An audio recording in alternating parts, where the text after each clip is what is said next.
Hey everybody, it's Bill Brandmeier here.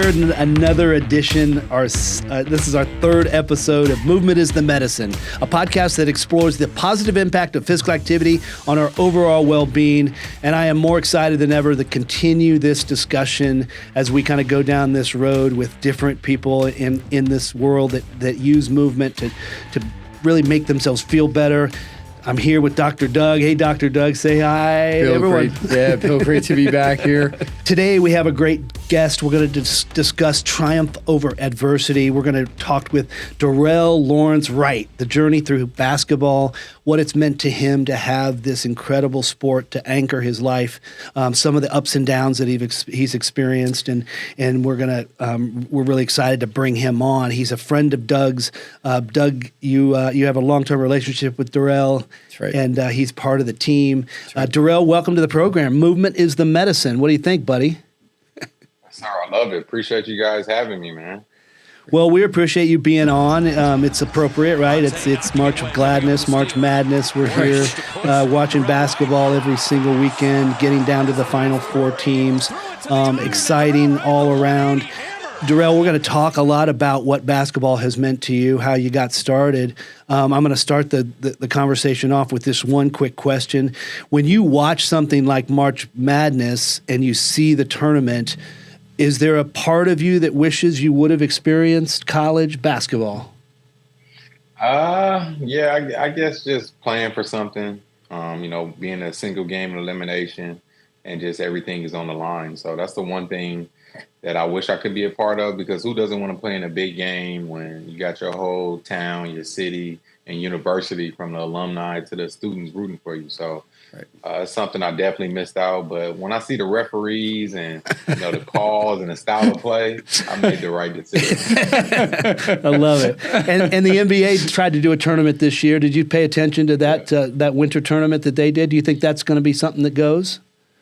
Yeah, I think that's something that's going to go on for years to come. I played in Europe to finish my career, so I'm very familiar with the play-in tournaments, and usually they do it by countries, and you playing for that cup every single year. So it's pretty cool that the NBA has incorporated that into the season. Just give the fans something to be excited about, and then the players to play for something as well. Well, I appreciate you joining us today, and we're going to have a chance to talk about a lot of those experiences that you bring with you. Let's first talk about this relationship you have with Doug. Doug, tell me a little bit about how Dorell came into your life and why he's played such an important role in your career and what you're doing. Yeah, so wow, it's been a number of years, a long time. Dorell came into me, referred in through another athlete, I believe, and we were doing some really innovative stuff within a university environment at the time, and I think you were wrestling with an injury, right, Dorell? And and I think we took an innovative approach to breaking down what was happening from a mechanical standpoint, and there was a lot thrown on the table, I think, right, Dorell? There was like a surgery being contemplated, and you're making a playoff run, and we looked at the scenario from a broad picture perspective and said, all right, what can we do here to actualize the moment and correct the situation and improve the mechanical wellness? And I think that turned out pretty well, right, Dave?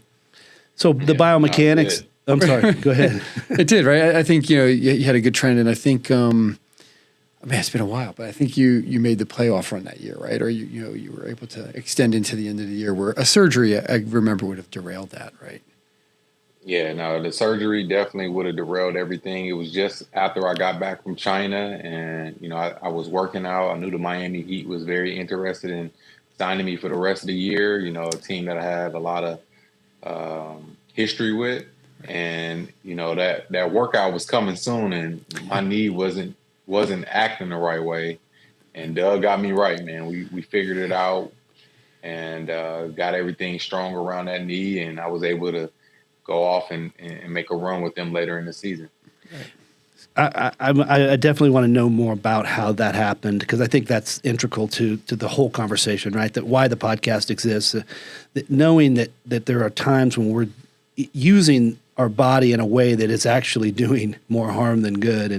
And movement is the medicine. Is the idea is that we all need to be more physically active and exercise and take in the outdoors and use it for our mental benefits and all that. But at the root of what we're talking about and why you and I are partners, Doug, is this idea of the biomechanics of the body and how we can just make a wrong step. And well, it's so important. And I think Dorell and I have had conversations about this, and I've worked with Dorell's children, and I think as you grow, your mechanical profile changes, and no one's there to teach you how to load better. No one's there to teach you how to move, run, with a greater, efficiency. And I lost opportunity in sport, in what was almost another lifetime ago. And my whole calling in life was to go down this road and give athletes the opportunity I never had. So.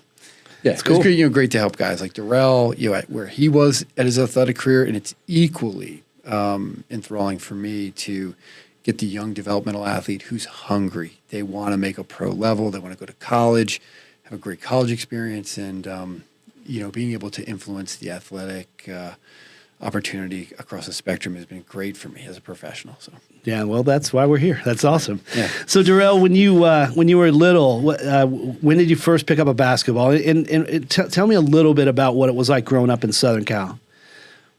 Well, when I was younger, my mom and dad really, really influenced the baseball in my life. So I was a big time. I was big time in baseball. So that was kind of like from day one. My dad really wanted me to be a baseball player, so I trained my butt off to be, one of the top players around the country and also locally. So I was competing to, play in the major leagues and just doing all that training. But basketball was definitely in my background, just being at school, going to the park, going to different day camps. I always played basketball because that's what guys did in the neighborhood. Baseball was boring to people. So, I trained, I got ready to get to the MLB, and I get to high school and things change. But playing basketball in my neighborhood, playing basketball at the rec leagues, man, it was always fun. My parents really never took it too serious because it was just something I was doing in between baseball season. So I always had the most fun, though, playing basketball as a kid. Well, and we want to hammer home here, that we believe young athletes should be multi-sport. We think that, motor skills need to be developed in different types of sports. There's no reason for a child to specialize. I'm sure that your dad saw you out playing basketball. He was like, yeah, that's good. That's cardiovascular. It's gonna, and obviously being with your friends made a difference. And right. I mean, that's a perfect example, right? A young man who, has a passion for baseball, playing baseball, excelling at that, and, horsing around with his friends, having a good time and fun. And, one certainly would have had an influence on the other. Right. Just the developmental patterns of movement, the skills involved. You became diverse in the way you were laying down neural networking, and your body was developing, and you became more balanced, more athletic, more explosive because of that. So I take it you didn't get caught up in the AAU basketball scene. You weren't recruited by high schools. Southern California was crazy for basketball during your adolescence. You found your way onto a high school basketball team, and when did you first get noticed? And when did your coach say, "Hey, basketball might be your thing"? Well, I did get recruited by one of the best programs all around, and that was TPI. So those were the big dogs growing up. Mm-hmm. And 8th grade, they did ask me to be a part of their organization, but it just didn't match my summertime baseball schedule. So we kind of bypassed that. But when I got to 11th grade, that's when I knew that I had opportunity to be kind of good in basketball. I transferred schools from Washington Prep to Luther High School, where I finished up. And the first day of school, the baseball coach wanted me to, meet the basketball coach. And I was kind of past the basketball route just because I was so locked in with baseball. And he just thought it was going to be a good idea to meet him. So I meet the basketball coach. He invites me to pick up runs. The following week, I go to pick up, and I shine. I was the best player in the gym, and And I was like, you know what? I think I'm gonna play basketball. So that 11th grade year, I ended up having a good year. I was a leading scorer. I made, first team, all daily breeze, all area, all the things that come with, just being, a good player. I got all those accolades, and then I went to summertime for AAU finally. So I'm juggling AAU basketball, high school baseball, and then travel baseball at this time. So in between those tournaments, I was going to different AAU events, and that's kind of where I blew up that 11th grade year, and a lot of colleges began to recruit me. So that's kind of when I really got the head nod from the people that was around. Like, hey, you got a real opportunity to go to college for basketball as well. So just keep that option open, and I always did until my last high school basketball game. Who were you bouncing stuff off of? Was your dad pretty involved in helping guide you through this? Obviously. Oh yeah. Yeah, must have. Yeah, my mom and dad was hands on with everything. Nothing didn't go. It wasn't no yes or no's going without them having a final say. So they were heavily involved. But one thing about my parents, and I applaud them now that I'm around the AAU scene. They never act like they knew what was going on. They never act like they knew more than the person that's done it. So they were very open to hearing different options and then making their best decision off of how I felt and how they felt. So that was one thing I always appreciated. And, what I love hearing about that is here's a young man growing up in Southern California, just having fun playing sport, sure. Like loving baseball, playing basketball, doing all that. And if you look, institutionally at the Canadian Institute of Sport and their plan for long-term athlete development, that's the model for it. Right. And they say you shouldn't specialize as an athlete until you become a sophomore or junior in high school. Yeah. I mean, look at Dorell. I mean, junior year, he's, I'm gonna stick with basketball, and it turned out really well. Well, Patrick, I'm Kansas City, Patrick Mahomes, but Patrick Mahomes, same thing. He played baseball, but he also, kind of played, and as a sophomore, he wasn't. I didn't realize that. He wasn't the starting quarterback. His dad was a professional baseball player, so. I didn't realize that. He'd been around baseball his whole life, and he thought baseball was going to be his sport. Oh, interesting. You and Patrick Mahomes have the same thing in common. There you go. Yeah, there you go. But no, it does speak highly about the impact that multi-sport training does have on a kid, and again puts you in different social spheres too. You get to interact with all kinds of different social people, and different coaches have different mentalities. Was there ever a coach that actually took you under his wing, that mentored you, that instilled within you the values that you carry today as a young man? I mean, you're still young, so. Yeah, well, the best thing is my dad was my coach for a lot of years and my trainer. So, just hearing his perspective on things, his motivation. My mom, was super involved in my player development. And then my AAU coach, Eric Harden, he was kind of the guy that put the battery in my back, telling me that I could go straight out of high school if I continue to work. And then whenever I played the top talent around the country, like the Josh Smiths, the J.R. Smiths, the Dwight Howards, the Sean Livingstons, he always made sure I knew when I went out there to compete against those guys that they were ahead of me, and everybody's going to have all eyes on them. So how can I make an impact on the game? And that was being, the hardest working guy out there and just outworking guys. And I took that to heart. He motivated me every single day I went out there and played against the best. And he was kind of the guy that took me under the wing as far as training for basketball, training to be a pro. He knew what it took, and I listened to his guidance, and the rest was history. So you're an elite athlete. You've got skill sets that no one else has. You're out shining out into the world. People are noticing you. You make the decision that you're going to forego your college eligibility and drop your name into the NBA draft. Did you already know that there were NBA teams that were looking at you? Did you go through the process of the pre-draft stuff that they go through now, or was it a little different back then, I guess?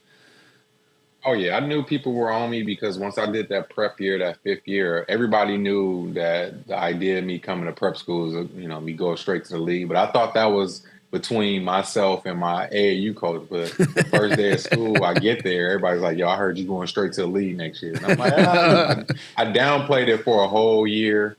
Even my opponents, they was like, man, it was an honor to play against you. I know you're going straight to the league next year. So it was kind of cool. I get to a Jordan Classic game. Dwight Howard declares for the NBA draft. A lot of buzz around me doing the same thing. And right there on the spot, I tell the reporter, yeah, I'm going straight out of high school as well.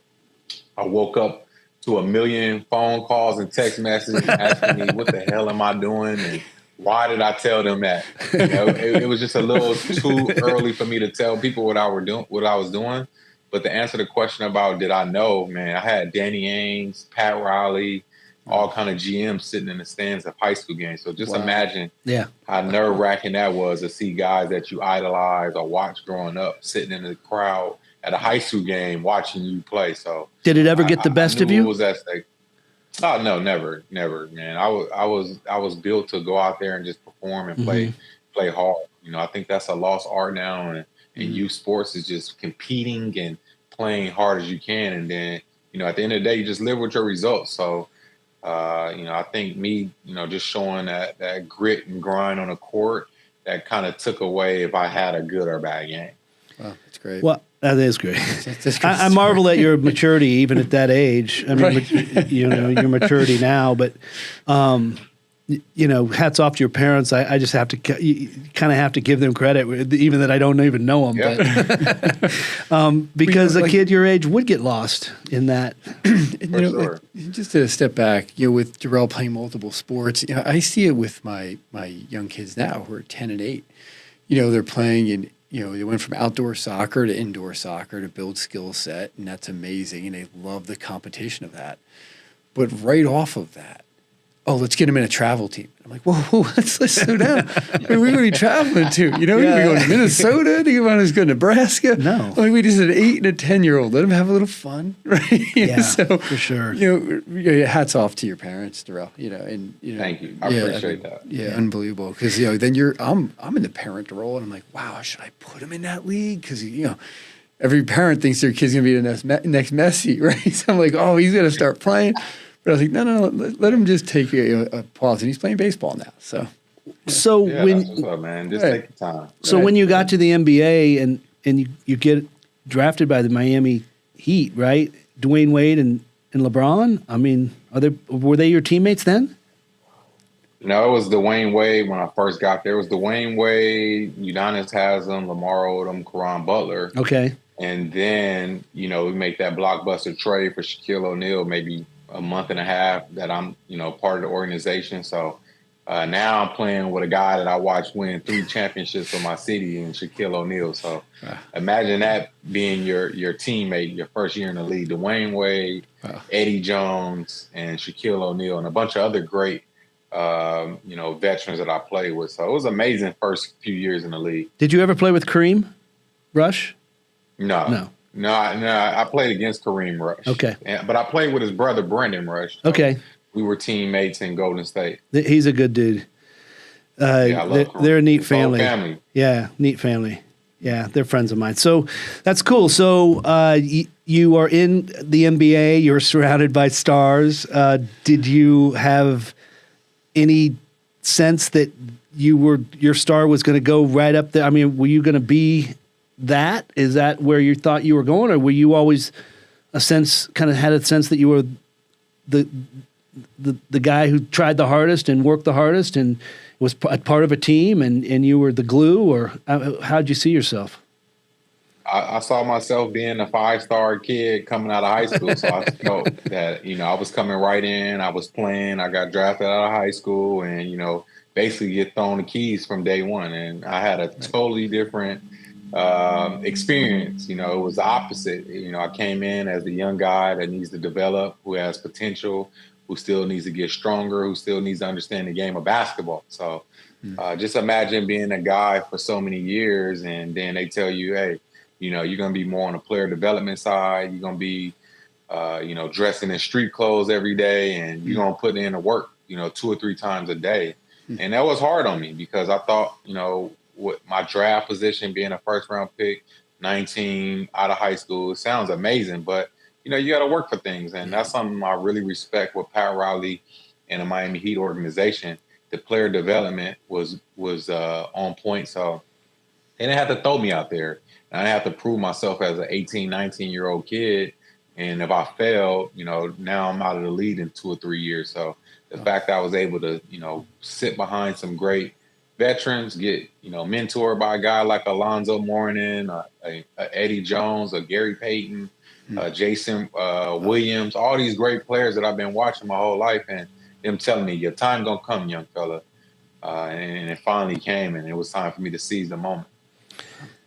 That's incredible. I love that. That's a soundbite right there. The influence that these gentlemen had on you, did it extend out into the community? Did you connect with the Miami community in a way that made you feel like you had some purpose there too? Oh yeah, most definitely. The best thing about going to Miami at 18, being the first kid ever drafted out of high school, the whole city felt like I was their son.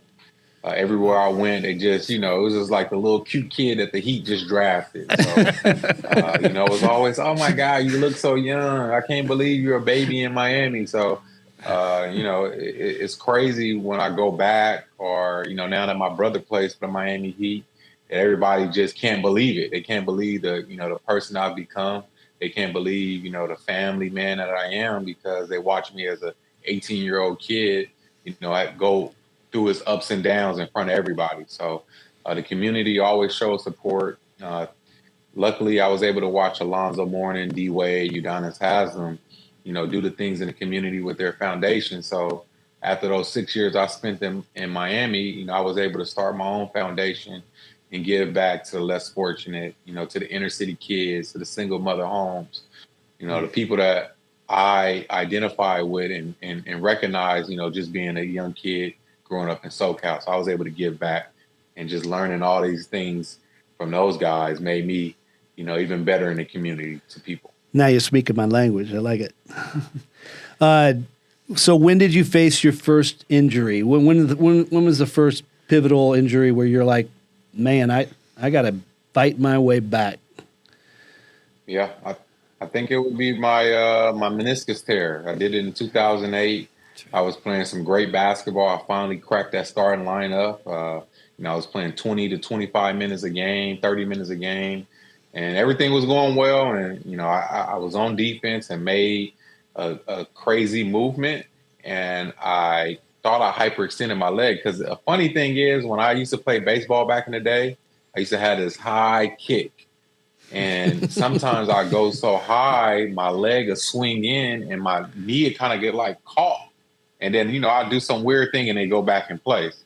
Doug can probably tell me exactly what that was, but this happened to me a few times as a kid. So when this injury happened, I'm telling the trainer, I'm just so delirious, like, no, I could just pop it back. This happened to me before. And they was like, no, sir, this is serious. You got a tear. That was my first. Yeah, it was a tear. And, the rehab process was very tough. It was mentally draining. And I just thought I would never get back. And, I just kept working. I had the right supporting cast around me, and I ended up being much better when I came back. So you come back, get back to a level that you were still, progressing and your skills were developing. You became part of and you won an NBA title, right? Was that after the injury? Well, yeah, the title came after the injury. Before the injury. Okay. So when we won that title, I was still on that phase of player development. Okay. I played a lot towards the end of the season. Didn't really get no minutes. No, I really didn't get. I got no minutes during that playoff run, championship run. I was more of the guy on the scout team. I was Dirk Nowitzki. I was Josh Howard. When we came down to scout, so it felt good to shoot the ball anytime you wanted to. Just mimic what those guys did. So I played a huge part in getting those guys prepared. Right. When you were fighting your way back from the injury, talk about what you would do physically to rehab and to get back to this level that you wanted to be. Talk a little bit about that. Well, it was just, a lot of four-way hip, a lot of glute bridges, a lot of deep tissue massages. It was a lot of uncomfortable situations for me. A guy that never been hurt, probably just some inflammation in my throwing arm or some jumper's knee or growing pains that I dealt with. So just that everyday grind, man, and just getting back stronger. It's just amazing how once you get in that surgery, once they, you know, go in there, that muscle, it just deflates basically. And just to see my legs so thin and skinny and just me having to build up so much muscle was his own grind. So that was tough, man. And just knowing that every single day had its different challenges, whether that was swelling, whether I had to go in and get a drain, whether, you know, we just couldn't hit those certain marks we thought we would hit within the week. So it was a lot of ups and downs, a lot of tough times, a lot of long days.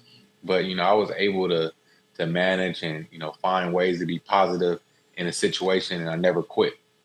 Right. And I think we came across each other's paths after you were going through that stage in rehab, right, Dorell, where you just explained quite well. And I think, you know what, if I reflect back, the thing that we really implemented with Dorell was this instrumented assessment process. So, you know, we had, you know, EMG sensors on his muscles to see, you know, what the outputs were from each individual muscle. We did strength testing on a research grade dynamometer, which measures strength, you know, and we had force plate technology, you know, and we had a high speed motion capture system, which was, you know, $250,000. And it was through using, in those early days of my using an instrumented process, something that was really able to identify some of these patterns of movement, some of the deleterious-based impacts from running and stuff. And we really took that approach to, you know, regain,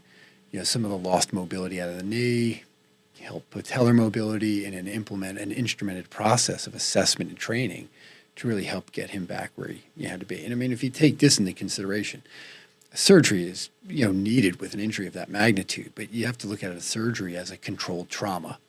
Right. And that's also going to have that effect of developing atrophy, you know, inflammation, swelling around the joint. And you have to have that insight on what the muscle performance is and what the joint mechanical efficiency is to really help get that athlete back on the stage that they're competing on. And when this is universal, this is a high level athlete, low level. This is, you know, weekend warriors, mom and dad's kids at 13. Anybody that has this type of injury is going to have similar issues. Yeah, of course. I mean, you know, Dorell was competing at the highest stage. I mean, certainly, you know, his level of competition needed that. Right. But, you know, you can see that right on down through the developmental athlete and the weekend warrior now, of course. I think one thing that happens is the specialization of sports. You develop those repetitive chronic injuries, and they're mechanical-based injuries, you know, and they shouldn't really be happening.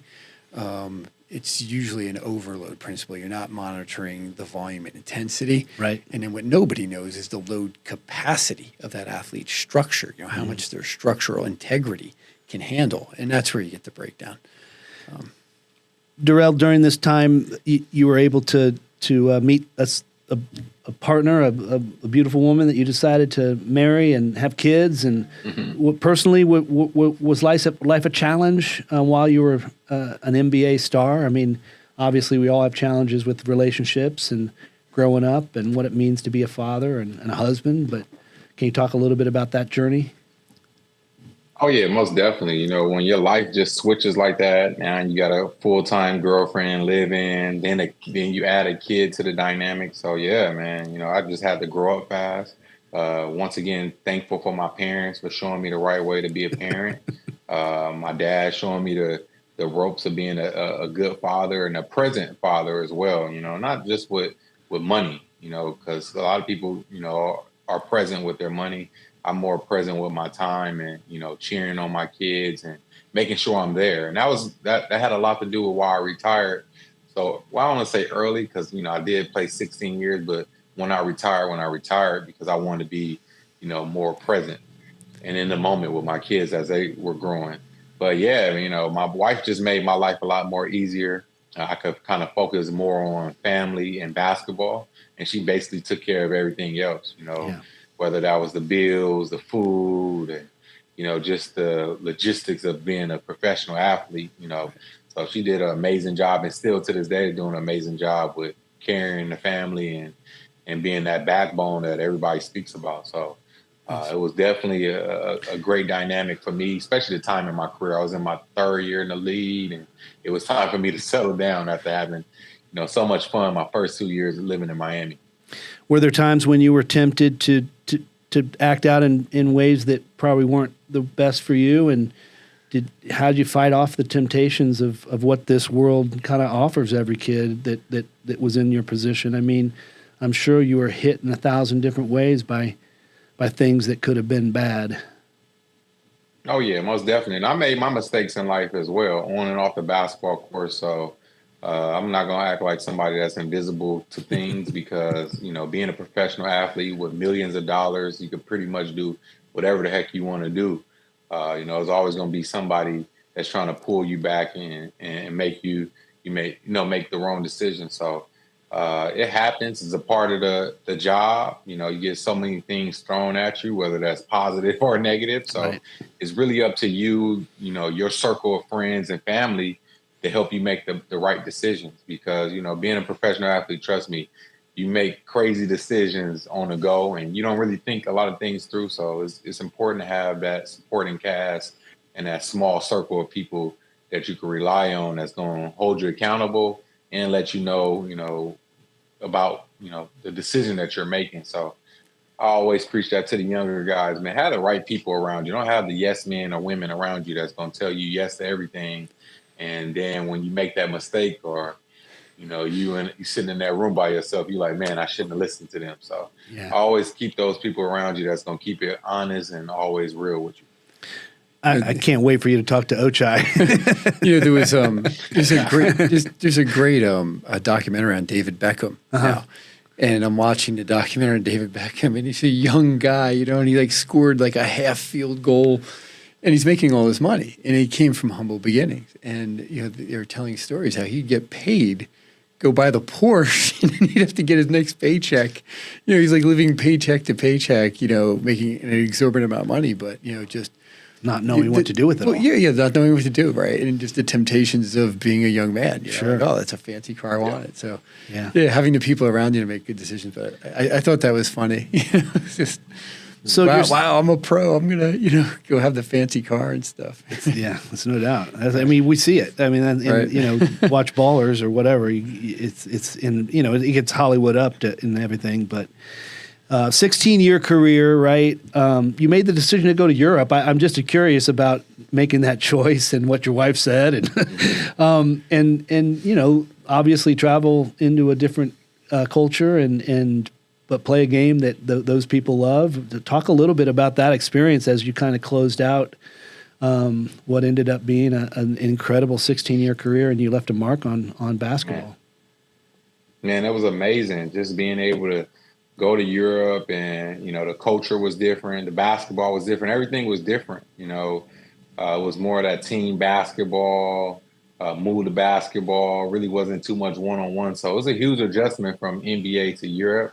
But I was just so blessed to have friends like a Pooh Jeter, Bobby Brown, who both had successful careers in Europe. So hearing them over the years of how the game, is played, what to expect, the things that they were going through, whether that was good or bad. So I kind of knew how to navigate just because these last, 12 years, I've been hearing all these stories. So once I got to Europe, man, it was pretty easy for me.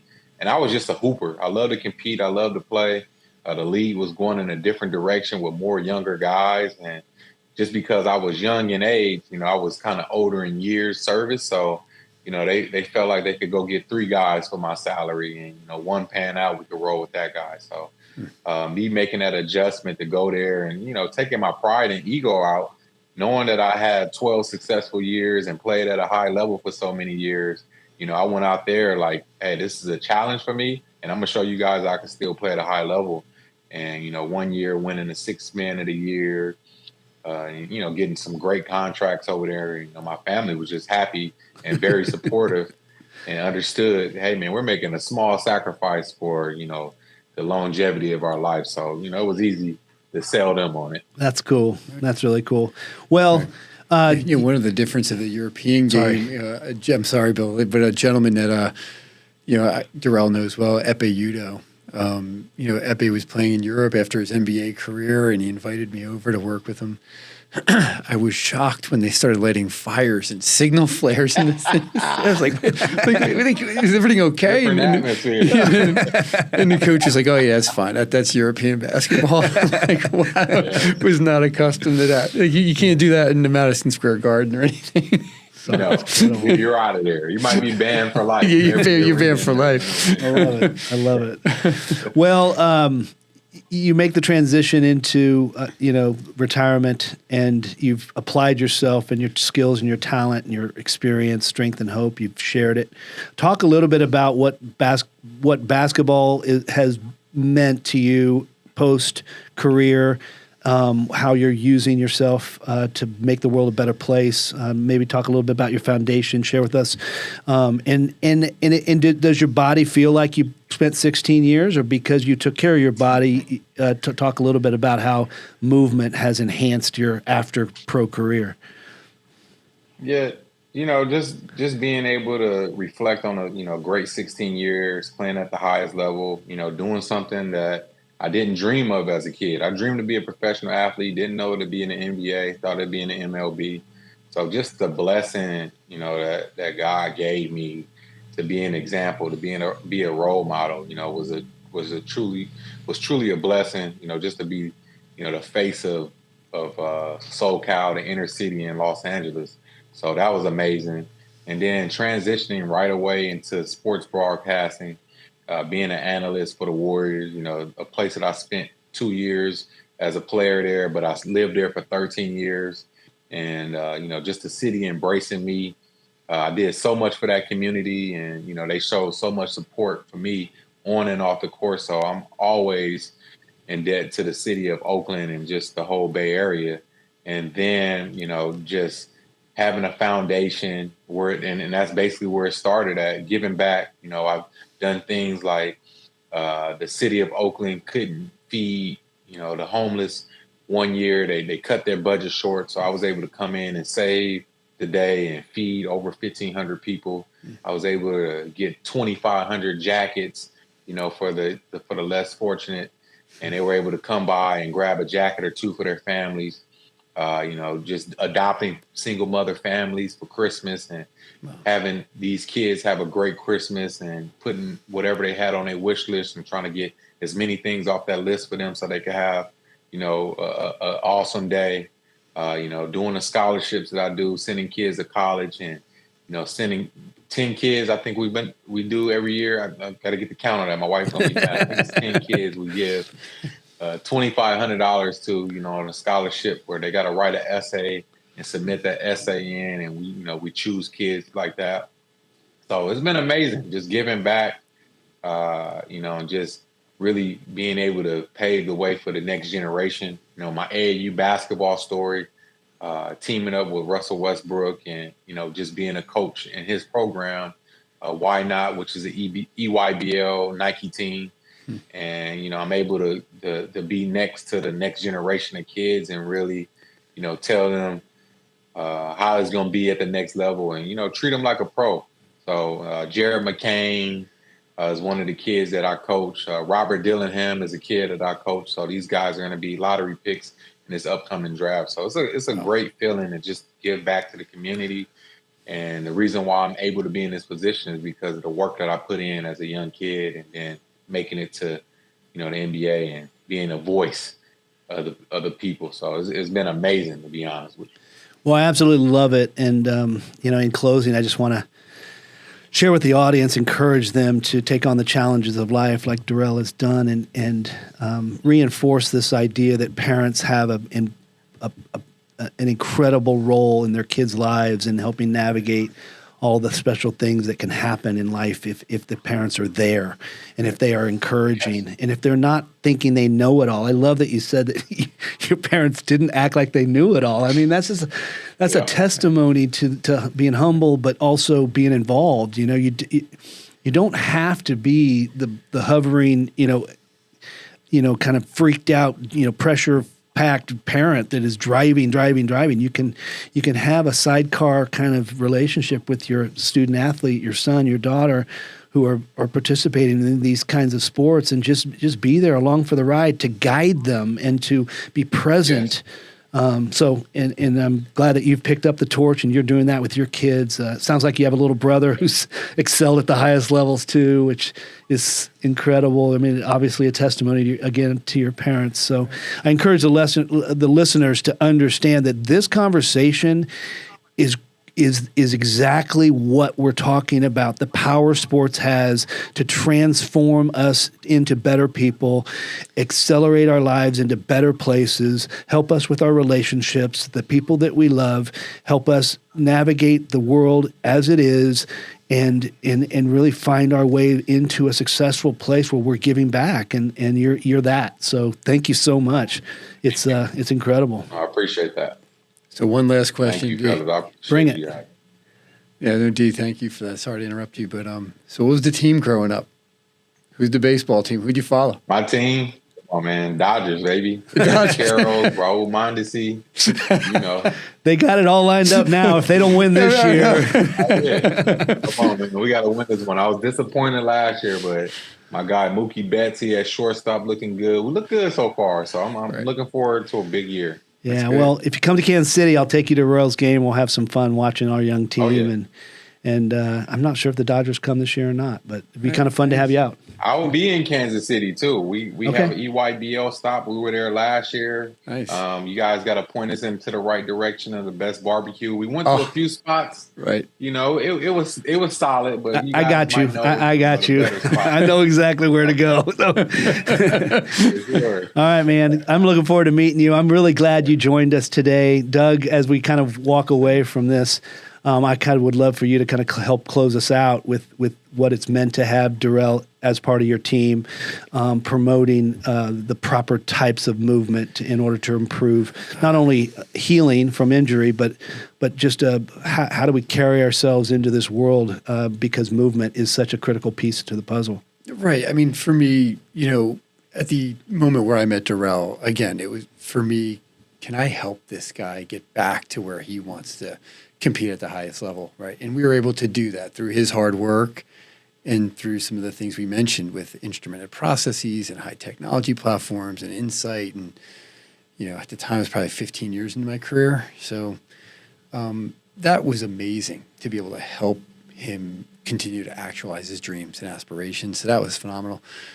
And, now, working side by side with Dorell, it's equally amazing, just his business acumen, his ability to comment on, the player's journey, from a player's perspective, incredibly valuable.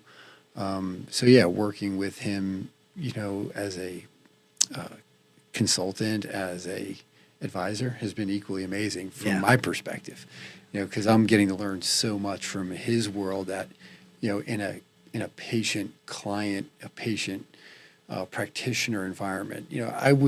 That was not part of my world. I wasn't interested in it at all. I had goals to get him back to competing at the highest level. Right. And now the conversations we have are much different, and for me, incredibly enthralling. So right. You found a friend. Which is great. I love it. Well, thank you. God bless you, dude. I can't wait to meet you, and appreciate you being a part of the show. Yeah, one thing that wasn't mentioned is that. You got one more. Well, one more thing, I'm sorry. Year in, year out, it was a couple years where I was the best, outfielder in the Dorell Wright barbecue softball game. I mean, that's a story for another day. All right. Held my own on the baseball diamond. Bringing that back. I want to be at that thing. That sounds fun. Thanks, Dorell. Appreciate it, man. Well, Dr. Doug. That was a great one. Thanks, Steve. Yeah, you too. It's the end of another show. It's our third. We're still getting kind of used to each other and how this is going to work. I've really enjoyed it. We've joined forces to educate, inspire, and empower listeners about the priority of movement. Movement is the medicine, people, and we want to encourage you all to get out there and enjoy the outside. Spring has sprung, March Gladness, March Madness, it's all here. And enjoy your kids, enjoy this world, and make movement a part of your day. We'll be back next time.